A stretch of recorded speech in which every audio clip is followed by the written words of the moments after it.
Shalom semuanya, kali ini kita akan membahas tentang Roma 6 ayat 1-14. Sebelum itu, mari kita dengarkan Alkitab Suara terlebih dahulu. Jika demikian, apakah yang hendak kita katakan? Bolehkah kita bertekun dalam dosa, supaya semakin bertambah kasih karunia itu? Sekali-kali tidak. Bukankah kita telah mati bagi dosa? Bagaimanakah kita masih dapat hidup di dalamnya? Atau tidak tahukah kamu bahwa kita semua yang telah dibaptis dalam Kristus telah dibaptis dalam kematiannya?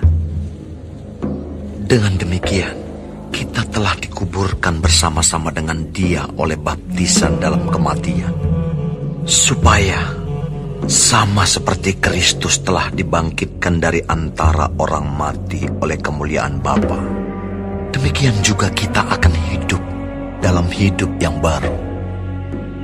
Sebab jika kita telah menjadi satu dengan apa yang sama dengan kematiannya, kita juga akan menjadi satu dengan apa yang sama dengan kebangkitannya. Karena kita tahu bahwa manusia lama kita telah turut disalibkan, supaya tubuh dosa kita hilang kuasanya, agar jangan kita menghambakan diri lagi kepada dosa. Sebab siapa yang telah mati, ia telah bebas dari dosa. Jadi jika kita telah mati dengan Kristus, kita percaya bahwa kita akan hidup juga dengan Dia. Karena kita tahu bahwa Kristus sesudah Ia bangkit dari antara orang mati, tidak mati lagi. Maut tidak berkuasa lagi atas Dia.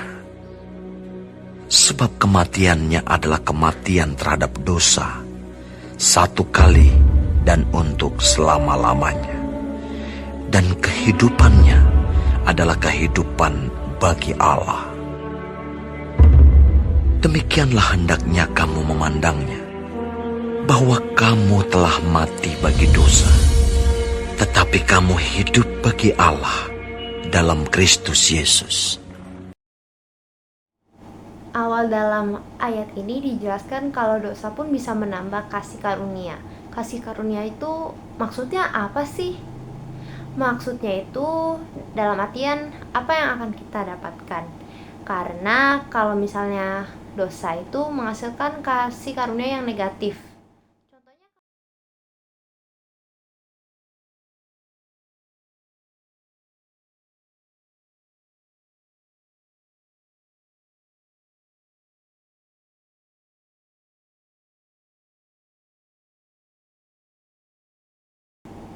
misalnya kalau kita tanya Tuhan, kalau kita mau ini boleh nggak Tuhan? Kalau boleh, dengan cara apa ya Tuhan? Kalau misalnya Tuhan udah kasih tahu, pasti kita melakukannya dengan benar dan juga kita mendapatkannya dengan cara yang benar, yaitu yang positif. Karena kita langsung tanya dengan Tuhan, pasti caranya benar. Sebab itu, hendaklah dosa jangan berkuasa lagi di dalam tubuhmu yang fana, supaya kamu jangan lagi menuruti keinginannya. Dan janganlah kamu menyerahkan anggota-anggota tubuhmu kepada dosa untuk dipakai sebagai senjata kelaliman. Tetapi serahkanlah dirimu kepada Allah sebagai orang-orang yang dahulu mati, tetapi yang sekarang hidup. Kristus telah disalib untuk kita dan menebus dosa kita. Kita juga dibaptis dan menjadi satu dengan Kristus. Kita harusnya meninggalkan segala dosa-dosa kita dan apa yang salah di mata Tuhan.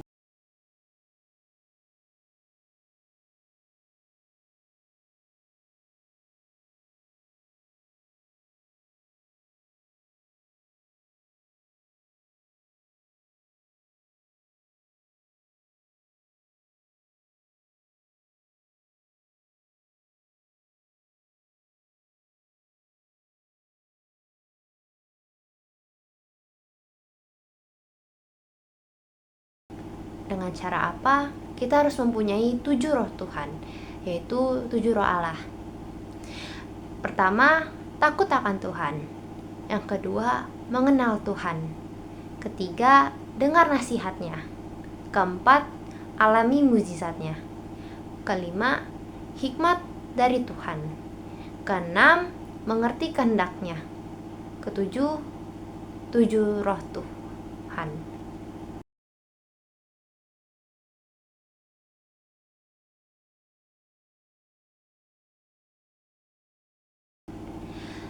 Contohnya, dari kesaksian saya sedikit, kalau awal-awal saya takut Tuhan dan saya bisa mengenal Tuhan, akhirnya saya pun bisa mendengar apa yang Tuhan mau.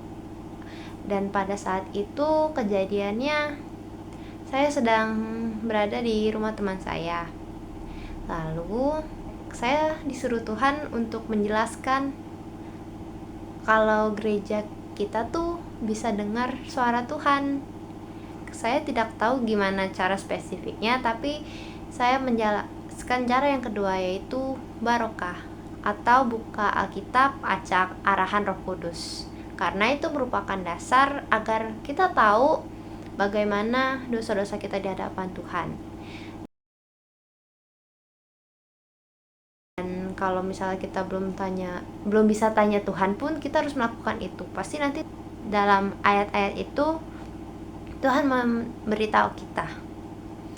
Jadinya habis itu teman saya pun ambil Alkitabnya, dan pastinya saya minta ada Roh Kudus di tempat itu, karena kalau saya doang yang ada, mereka pasti nggak akan ngerti.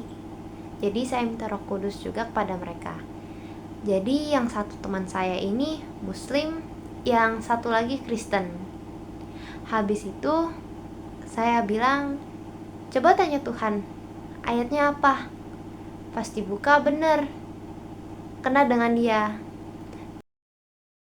Sebelumnya mereka nggak percaya dulu, mereka suruh saya yang buka Alkitab, dan ternyata bener menjelaskan tentang apa yang saya alami. Dan Tuhan kasih tahu di dalam ayat itu, coba kamu tanya Tuhan tentang yang kemarin kamu alami.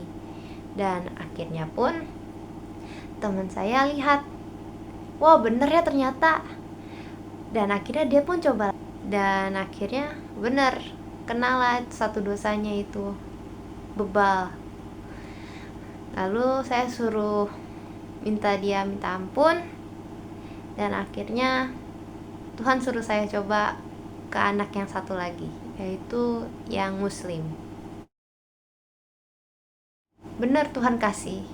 Tuhan bilang, bait Allahnya itu atau rumah Tuhan di dalam dia sudah berantakan, dalam artian udah lama atau usang. Jadi dia udah lama meninggalkan sholat-sholatnya dan banyak kebohongan untuk menghindari beribadah. Bener.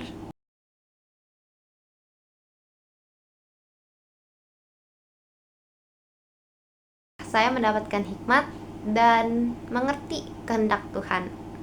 Apa yang Tuhan mau. Ini contoh sederhana dari pengalaman saya. Dan serahkanlah anggota-anggota tubuhmu kepada Allah untuk menjadi senjata-senjata kebenaran.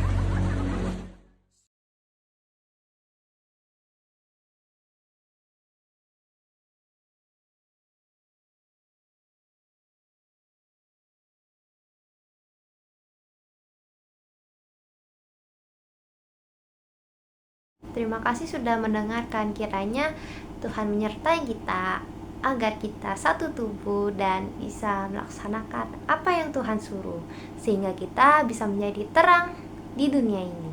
Terima kasih.